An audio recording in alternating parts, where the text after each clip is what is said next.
Good morning, good afternoon, good evening, folks. Michael Zuber, one rental at a time. We have a special guest with us. We have Jeff from Racking Up Rentals. How you doing, Jeff?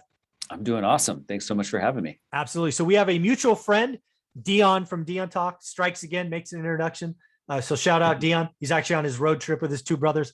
I can't imagine the kind of trouble those three are getting into, but it should make for some good stories later. So Jeff, why don't you tell the one rental at a time audience a little bit about yourself and what you do in this crazy world of real estate? Yeah, thank you. I feel like I'm maybe the weird kid off in the corner doing kind of a different thing. But I started out not doing a different thing. I started out kind of just learning everything I could, trying to soak it up. This is many years ago in probably 2005, bought a triplex, then started learning about some more. The triplex was a very conventional deal, listed on the market, bank loan, all that. Yeah. Then I started learning some other more, I don't know, creative, maybe we could say things like wholesaling and whatnot. And I started applying those, and I got to be honest, it didn't feel right to me. Like I was doing what they said. And I was like, oh, I guess I'll stick with it. But it didn't. It's like I kind of made sense up here a little bit, but in my heart, it did not make sense. And I really got stuck as a result of that. Cause I'm like, it sounds harsh, but it all felt a little dirty and sleazy. And I couldn't get past that.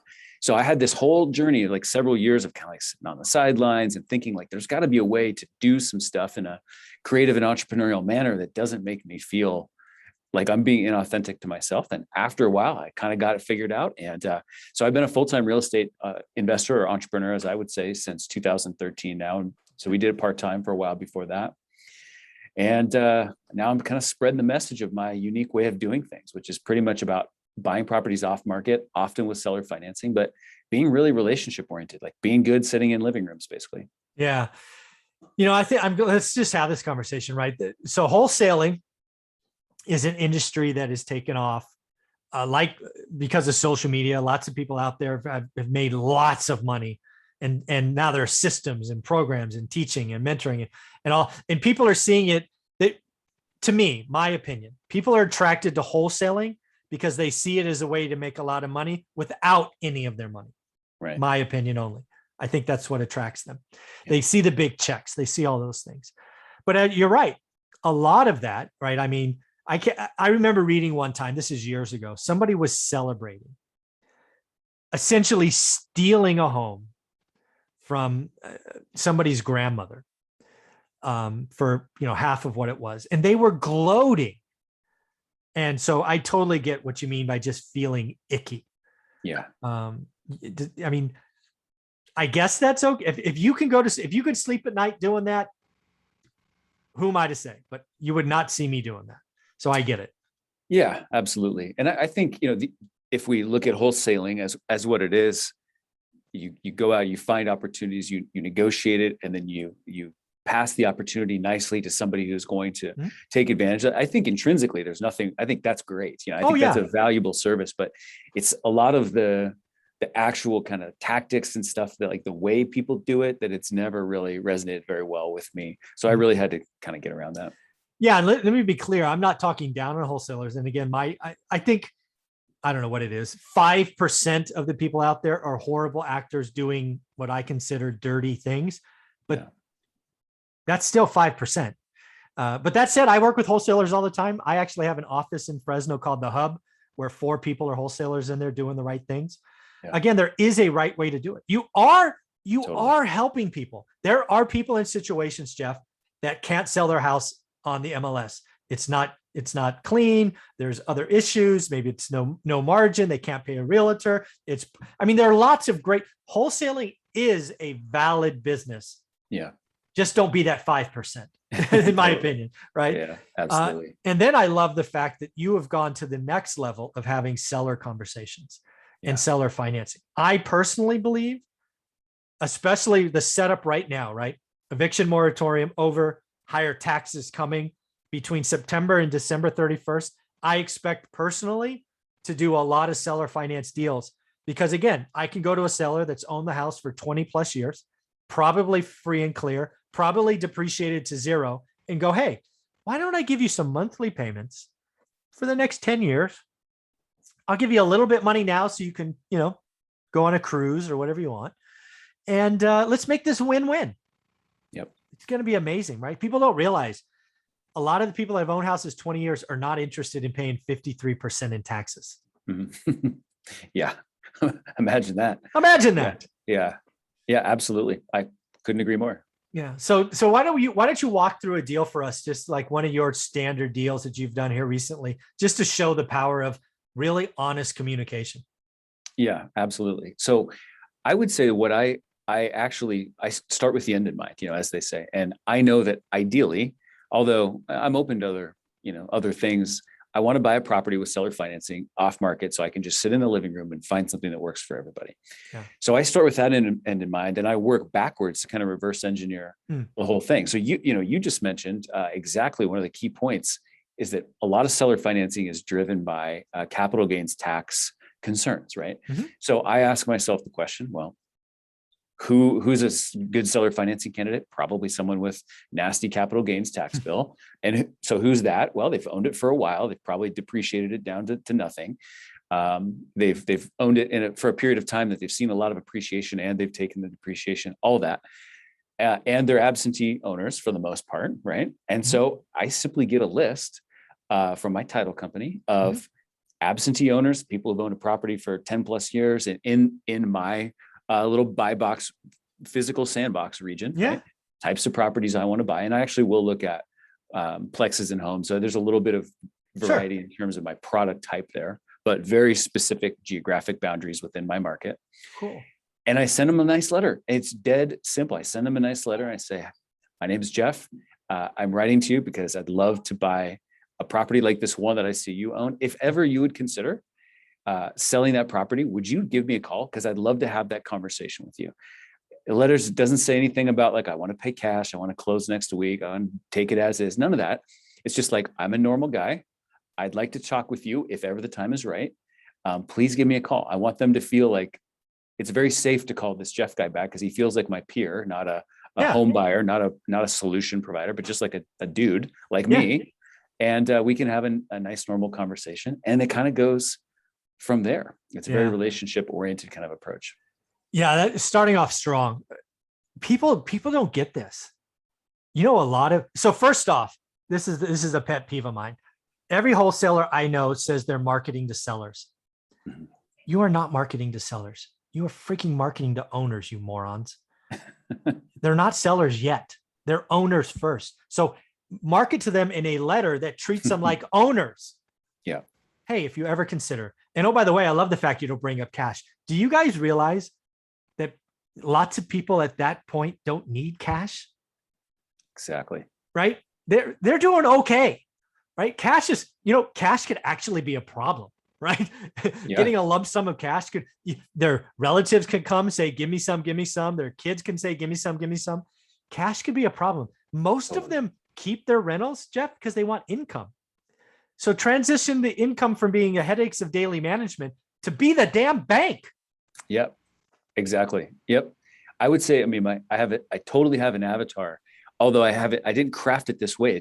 This is the avatar I end up with. It's someone that's about 70. Yep. They've been a landlord for quite a while. They've been a landlord because they liked having income. Mm-hmm. They are well aware that they could do a 1031 exchange and defer capital gains that way, but they're kind of done being in that chapter of life. Yeah. And so either they know about installment sales as a method of tax deferral or they don't, and I get a chance to share that with them. Yeah. But either way, to your point, they had this property in the first place for income. If they sell it, poof, there goes the income. And now they've got a project that it's like, let me go take this money out into the world and try to replicate the income stream. Like, why go to that effort? Yeah, exactly. Totally. Oh, I love that. So I didn't ask you earlier. You talked about what state, city, where are you at? Where do you invest? I'm in Oregon. So I'm pretty much exclusively just right in the inner city of Portland, Oregon. Okay. And I do a little bit of work in Bend, Oregon as well. Oh, I know Bend. Yeah. Funny story about Bend, Oregon. I don't know why this popped in. So my family had always told me once I'm 18, you can do whatever you want. So I tested them. My 18th birthday, I said, I'm driving to Oregon. They said, good luck. I'm like, shit, now I got to drive to Oregon. So I drove to Bend, Oregon on my 18th birthday. I don't know why that popped in my head. That was so funny. I didn't think they'd let me, but they're 18. Go ahead. Anyway, sorry. Yeah. I digress. That was a long drive. You called them on their bluff. Yeah, I did. And they said, go. Bye. Take a picture. Oh, that's funny. That's a funny story. But yeah, so again, this is this is a skill. It's actually in my course. I added it. We had an accountant talk about cap gains, installment sales, creative financing, all of that. I love the avatar.